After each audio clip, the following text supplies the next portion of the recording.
Hi Anant, how are you? Hi, I'm doing well. How are you? Yeah, fine, fine. So can you just introduce yourself first for our audience? Sure. So I'm a high school student. I study at Hong Kong International School.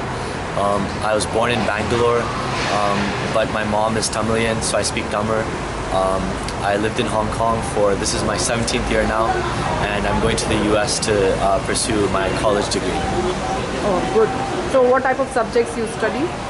I study mainly economics and government, so I'm really interested in particularly how those areas can be applied to India, because I really want to go back and try to use those skills to make a difference. Have you done something like that before?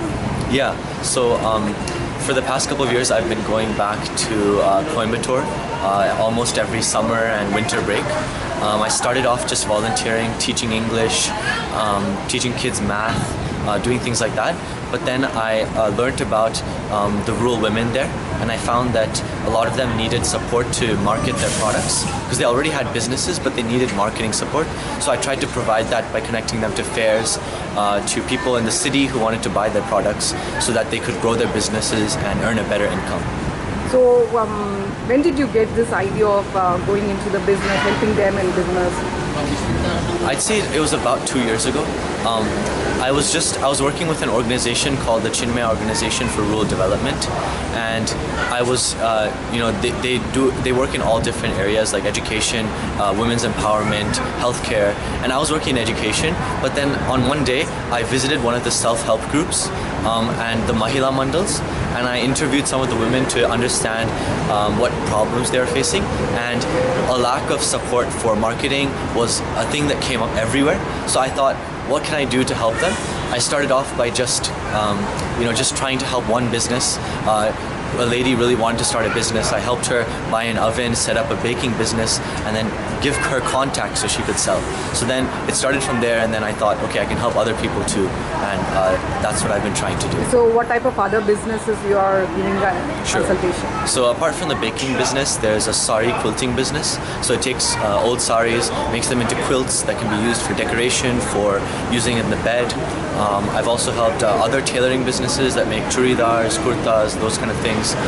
Catering businesses that have roadside stalls and those that deliver, just a range of those types of businesses. So where do you get the market for these products? Right. A lot of it is just cold reaching out to people, just emailing people, calling people. Some of it is just using my own personal network in Coimbatore because it's my mom's hometown, so I know quite a few people there. And these women, they live only in the rural areas, so their network is very confined. They only know the people in their village, so it's giving them the phone numbers, the contacts of people outside who they can sell their products through. Recently, we were also lucky enough to be featured on The Hindu, so that helped. Another organization found us, they contacted me, and now we're discussing potential tailoring orders. So just really trying to get the word out that there is this need and we need people to help us out. So have you gone for online business for this one, or how was it going? So I've actually set up a website. It's www.thuniseed.org, THUNI-seed.org, and I put up the sari quilts there. I try to do sales on that website too. So it's really the website, personal networking, and just doing everything I can to give these women the network that they need to grow their businesses. So is it helpful in your school, where whatever you are studying? Is it in any way it is helping it or not? How is it? Is it only volunteer or what? Sure. So I actually took a government course last year. So I learned about kind of how governments make policy, what they have to look at a lot of data and things like that. But I think going on the ground and really being within the actual villages and talking to the actual people who are affected, that gives you a different perspective than just reading books. And I think that it's really important that more of us actually reach out and talk to other human beings who are, suffering various things, because then we can really understand what it's like to be them. Obviously, we'll never have the same experience, but we can at least develop a deeper understanding that can help us, talk to government officials and tell them to do things differently, or do things ourselves. So I think it was important to see the ground level perspective. So is your school supporting this project of yours? I've actually got the chance to present within my school. So I got to present to students, basically call for volunteers. I actually secured a couple of volunteers who are helping me with reaching out to more businesses or helping me find other opportunities in different parts of India. So I'm really thankful that they help me reach out to other students because I think there's a lot of interest. It's just trying to give people interesting things to do, and I think they can really make a difference. So I saw your article on some Hong Kong newspaper. Can you just tell about that, about the social entrepreneurship that you are doing? Sure. So apart from, I guess, my work in India, since I've lived in Hong Kong for a long time, I guess I really want to do something for Hong Kong as well. So me and my friends, we basically help companies, like new companies that are helping affect some type of social change. We're helping them do market research, we're offering consulting services, those kind of things. Basically trying to help them get an outsider's perspective to improve their business. So we helped, for example, a company that's hiring ethnic minorities to give tours of ethnic minority culture to build cross-cultural understanding. So we did market research to find out what could make their tours more attractive so that they could grow the business, help ethnic minorities, help the wider Hong Kong community build unity. So that's the type of thing that we're doing. So what type of, is it the touring will be inside Hong Kong or outside Hong Kong? How is Inside. it? So it's like within, like for example, the Pakistani community of Hong Kong or the Tamil community of Hong Kong.